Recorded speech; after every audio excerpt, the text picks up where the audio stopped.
Hi friend, welcome to GK study. তোমাদের GK স্টাডিতে সবাইকে স্বাগত। আমাদের ইতিহাসের যে প্র্যাকটিস সেট চলছিল এবং এবং থিওরি বেসড কিছু ক্লাস চলছিল আমাদের ইতিহাসে। তো আমাদের হিস্ট্রি বা ইতিহাসে সেই থিওরি বেসড ক্লাসে আমরা ষোড়শ মহাজনপদ সম্পর্কে জেনেছি এবং সেখানে মগধের যে চারটি বংশের মধ্যে আমরা জেনেছি তিনটি বংশের কথা আমরা সেখানে জেনেছি: হর্ষাঙ্ক বংশ, তারপরে শিশুনাগ বংশ এবং নন্দ বংশ। আজকের যে মগধের 4 নম্বর যে বংশটা বা শেষ যে বংশ যেটা মগধের রাজত্ব করেছিল, মৌর্য বংশ সম্পর্কে আমরা আজকে জানবো। দেখো, মৌর্য বংশ কিন্তু মগধের রাজত্ব করেছিল মৌর্য বংশ 324 খ্রিস্টপূর্বাব্দ থেকে 125 খ্রিস্টপূর্বাব্দ পর্যন্ত। ঠিক আছে, তো মৌর্য বংশ সম্বন্ধে কোথা থেকে আমরা জানি যে মৌর্য বংশ এক্সিস্টেন্ট ছিল, সেটা আমরা জানি কিন্তু মেগাস্তিনিস ইন্ডিকা। ঠিক আছে, মেগাস্তিনিসের লেখা ইন্ডিকা বই থেকে কিন্তু আমরা মৌর্য বংশ সম্পর্কে জানি। সেখানে মৌর্য শাসন ব্যবস্থা, মৌর্য সাম্রাজ্যের শাসন ব্যবস্থা সম্পর্কে বিভিন্নভাবে বলা আছে। ঠিক আছে, তিনি এই বইটি লিখেছিলেন কি ইন্ডিকা বলে। এছাড়া আমরা মৌর্য বংশ সম্পর্কে কোথা থেকে জানি না, কৌটিল্যর অস্ত্রশাস্ত্র থেকে জানি। চন্দ্রগুপ্ত মৌর্যের যে গুরু বা যিনি ছিলেন কৌটিল্য, তার লেখা বই অস্ত্রশাস্ত্র। কৌটিল্যর আরও একটা নাম ছিল চাণক্য এবং ভালো নাম ছিল কিন্তু বিষ্ণুগুপ্ত। ঠিক আছে, তাহলে কৌটিল্য, চাণক্য, বিষ্ণুগুপ্ত একই ব্যক্তি। তার লেখা অস্ত্রশাস্ত্র বই থেকে আমরা কিন্তু জানি যে মৌর্য বংশ সম্পর্কে এবং সেখানে কিভাবে রাজনীতি মৌর্য সাম্রাজ্য হয়েছিল সেই সম্বন্ধে জানা যায়। তারপরে তোমরা দেখতে পাচ্ছ গার্ভী সংহিতা কৌটিল্যর লেখা, অর্থাৎ চাণক্য বা বিষ্ণুগুপ্ত একই ব্যক্তি, তারই লেখা। মুদ্রা রাক্ষস বিশাখ দত্তের লেখা, এখান থেকেও কিন্তু আমরা মৌর্য বংশ সম্পর্কে আমরা জানতে পারি। এছাড়া মহাবংশম বা দীপবংশম, যেটা হচ্ছে একটা বুদ্ধ ধর্মদের গ্রন্থ, সেখান থেকে কিন্তু আমরা এটা জানতে পারি। এই যে মহাবংশম, দীপবংশম, এটা বুদ্ধ ধর্মদের গ্রন্থ, পালি ভাষায় লেখা। এটা হচ্ছে সিংহল মানে শ্রীলঙ্কার গ্রন্থ আর কি, শ্রীলঙ্কা দেশে। এছাড়া আমরা অশোকের লিপি থেকে জানতে পারি মৌর্য বংশ সম্পর্কে। ঠিক আছে, বা রাজতরঙ্গিনী, যেটা কলহন লিখেছিলেন, কলহনের লেখা রাজতরঙ্গিনী যে বইটা, সেই বইটা হচ্ছে কাশ্মীরের ইতিহাস সম্বন্ধে সেখানে বর্ণনা করা আছে রাজতরঙ্গিনী। সেখান থেকেও কিন্তু আমরা মৌর্য বংশ সম্বন্ধে জানতে পারি। চলো এবার মৌর্য বংশ সম্বন্ধে আমরা এখান থেকে সোর্স এখানে পেয়ে থাকি। এবার আমরা মৌর্য বংশ সম্পর্কে ডিটেলসে জানবো। দেখো, মৌর্য বংশ ছিল পুরাণের মতে মৌর্য যে বংশটা, এই বংশটা হচ্ছে শূদ্র সম্প্রদায়ের বংশ। ঠিক আছে, পুরাণের মতে। এবং মৌর্য বংশের উৎপত্তি হয়েছিল, মৌর্য বংশের প্রথম রাজা চন্দ্রগুপ্ত মৌর্যের মা, যার নাম হচ্ছে মুরা, অর্থাৎ চন্দ্রগুপ্ত মৌর্যের মা মুরা থেকে কিন্তু এই মৌর্য বংশের উৎপত্তি হয়েছিল। ঠিক আছে, এবং বৌদ্ধ ধর্মগ্রন্থ থেকে সেখান থেকে জানা যায় যে মৌর্য যে বংশটা ছিল, এটা হচ্ছে শাক্য উপজাতি। মানে মৌর্য বংশের যে উপজাতি ছিল সেটা হচ্ছে শাক্য উপজাতি। ঠিক আছে, যেটা ক্ষত্রিয় বংশের মধ্যে পড়ে, শাক্য উপজাতি।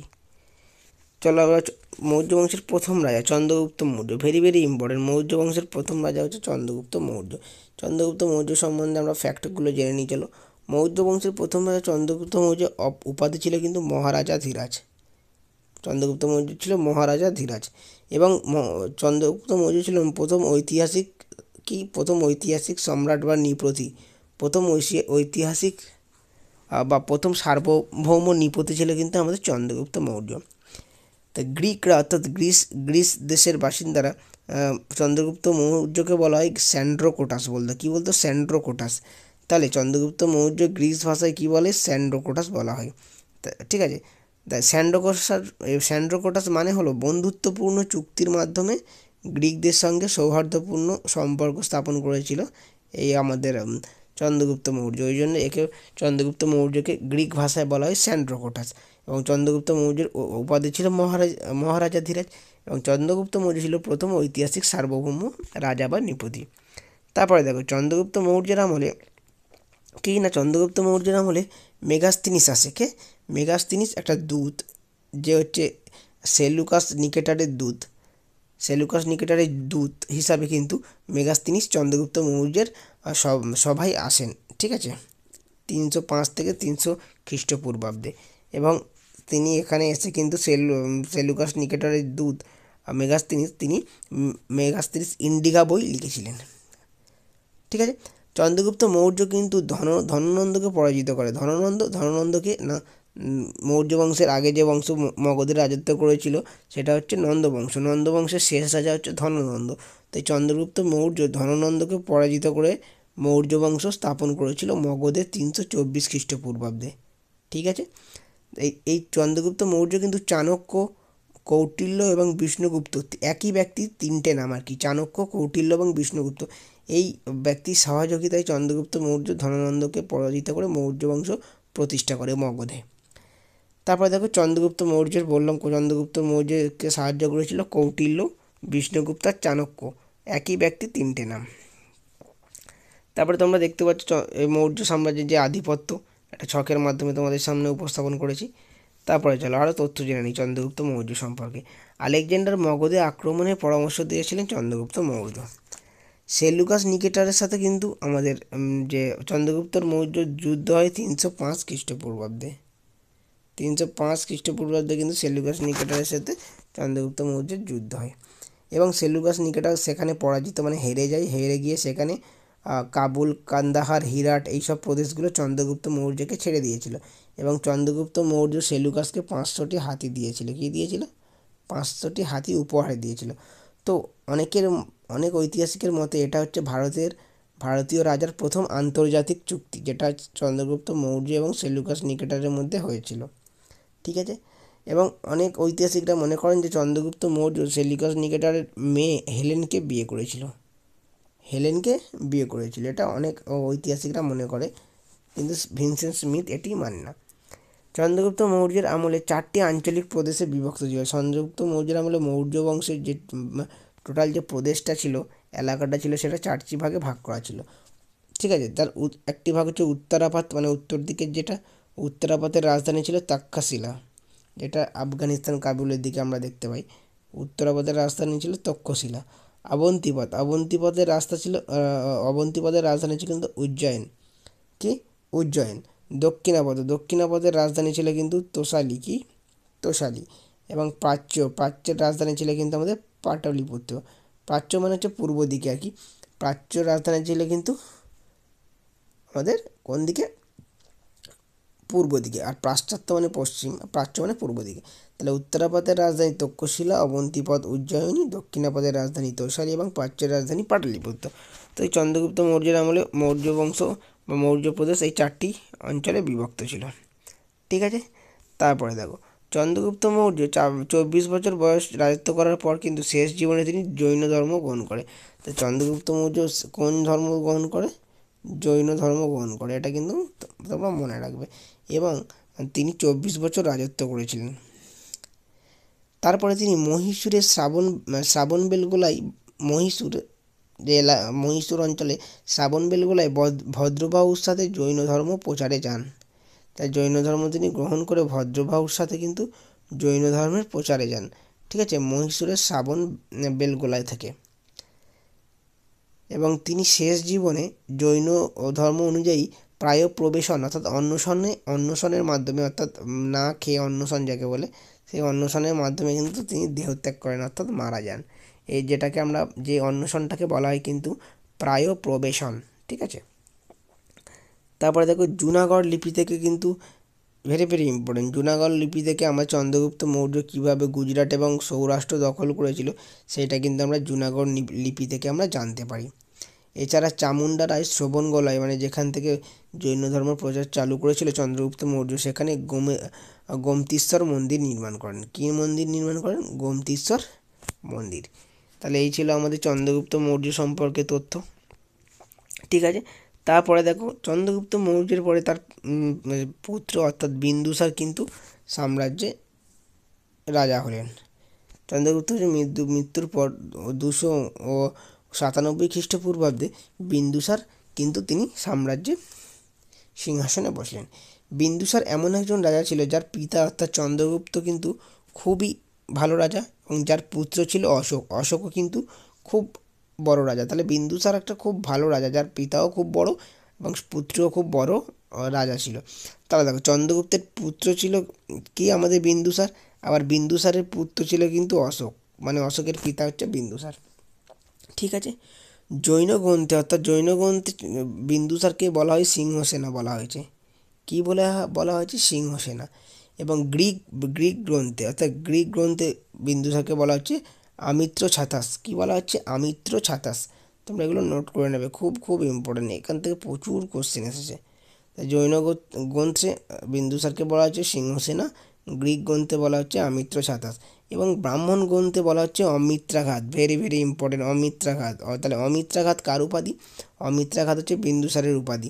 অমিত্রাঘাত মানে হচ্ছে শত্রু নিধনকারী, মানে যারা যে শত্রুকে নিধন করে দেয়, শেষ করে দেয়, তাকে বলা হচ্ছে কিন্তু অমিত্রাঘাত।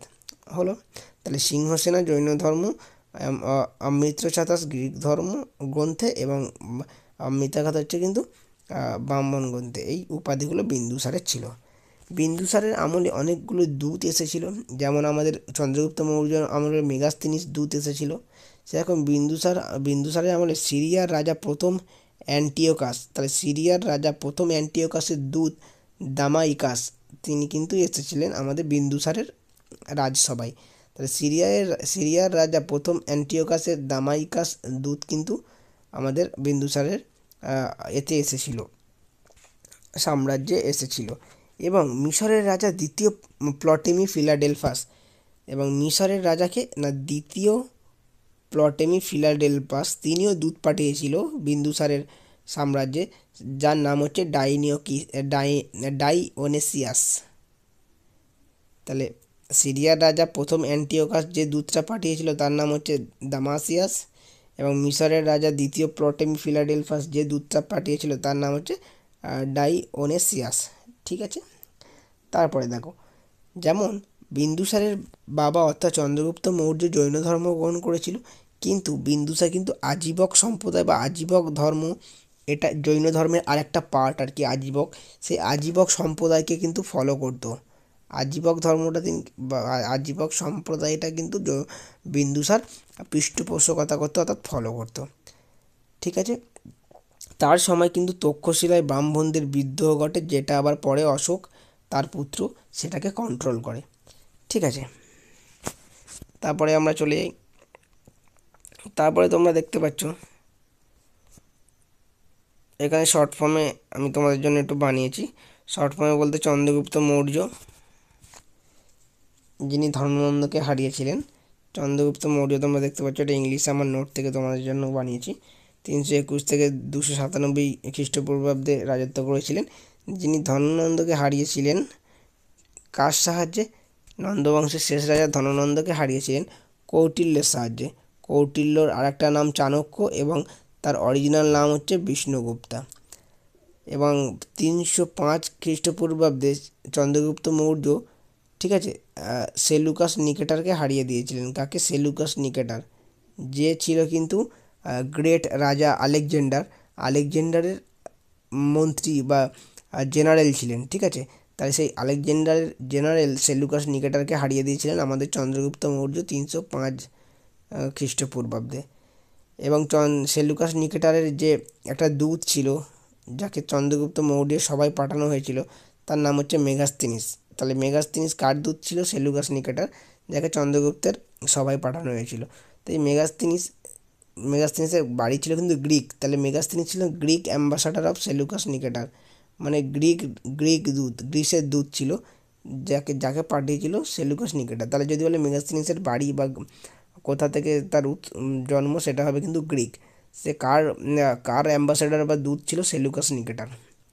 এই মেগাস্তিনিস একটা বই লিখেছিল যার নাম হচ্ছে ইন্ডিকা, আমরা সেটা একসাথে জেনে থাকি মেগাস্তিনিস ইন্ডিকা। কী বলে জেনে থাকি? Megasthenes indica.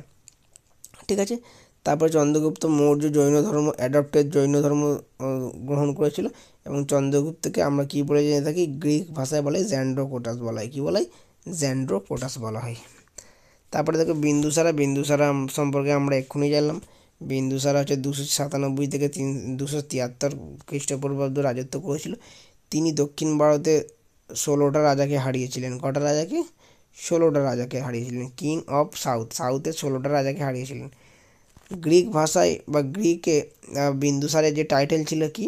অমৃত ছাতেলস। কি? অমৃত ছাতেলস বা অমৃত ছাতেলস গ্রিক ভাষায় বিন্দুসারের টাইটেল ছিল।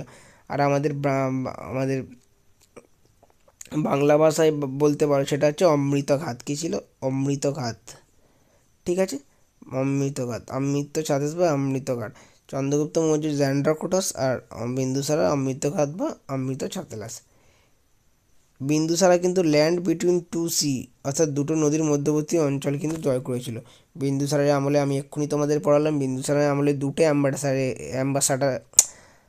অ্যাম্বাসাডার এসেছিল, যেটা হচ্ছে দূত হিসাবে এসেছিল। এক হচ্ছে ডিমেসিয়াস আর একটা হচ্ছে ডাইনোসিয়াস। ডিমেসিয়াস যেটা হচ্ছে সিরিয়ার রাজা পাঠিয়েছিল এই দূতটাকে, আর হচ্ছে দিনোসিয়াসকে পাঠিয়েছিল মিশরের রাজা, তো ইজিপ্টের রাজা। ঠিক আছে, তো এই ছিল চন্দ্রগুপ্ত মৌর্য বিন্দুসার সম্পর্কে তথ্য। চলো আরেকটু আমরা জেনে নিই যে চন্দ্রগুপ্ত মৌর্য এবং বিন্দুসার সম্পর্কে আমরা যেটা জানবো, কার আমলে কারা এসেছিল। দেখো, চন্দ্রগুপ্ত মৌর্য, তার টাইটেল ছিল জ্যান্ড্রোকোটাস বললাম, বা অ্যান্ড্রোকোটাস। ঠিক আছে, চন্দ্রগুপ্ত মৌর্যর টাইটেল কী ছিল? এটা হচ্ছে টাইটেল, আর এটা হচ্ছে অ্যাম্বাসাডার, মানে যে দূতগুলো এসেছিলো। চন্দ্রগুপ্ত মৌর্য টাইটেল ছিল জ্যান্ড্রোকোটাস এবং তার সময় যে এসেছিলো অ্যান্ড্রোকোটাস।